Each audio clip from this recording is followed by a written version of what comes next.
Alright, this is Josh, explaining to you guys about the filtration systems on these 6 liters.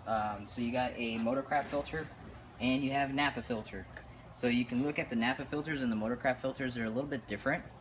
This one actually has a keyway in it. If you look inside of your factory filter, there's a keyway inside. So you want these to literally lock in. On these ones, they won't. They'll just keep spinning. Another thing, you'll notice that there's a keyway in the bottom of the Motorcraft ones, and the NAPA ones are just junk. They don't have anything in there. So there's a difference in that.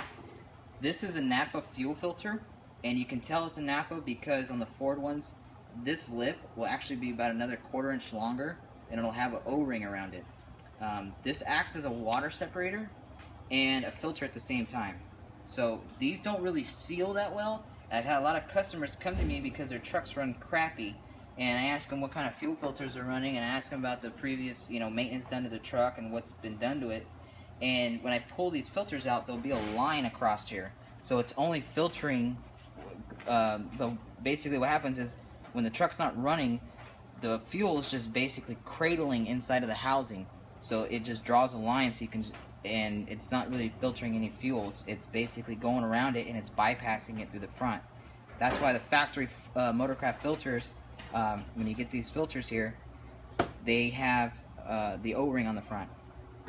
Now another thing, this is a Motorcraft filter inside of a NAPA housing. I've seen a lot of people doing these, and this is a NAPA filter with the filter NAPA sells. Now these are a little bit taller, so what's going to happen is when you run the NAPA one, it's going to come down and it's going to seat on the bypass for the drain back. When you run these ones, it's going to be about a 1/4 inch higher, so it's going to cause the oil just to disperse out when it comes out of this hole, and it's just going to go right to the drain back, and it's just going to basically bypass the filter altogether. So when you're running your the maintenance on these 6 liters is a really big deal, and this is the 90% of the problems that I see with these trucks when I work on them is people running aftermarket filters and stuff like that. So if you stick with the OEM stuff, get the OEM cap. They're a little bit, they're about half the size of this one, and you don't have to really crank down on these when you tighten these up. I use a little bit of oil on the O-rings.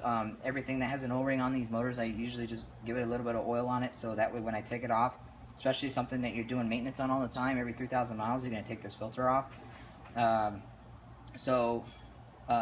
Yeah, just run the factory stuff on there, get rid of these NAPA stuff, and this customer that actually was running this had a failed injector, and this is why.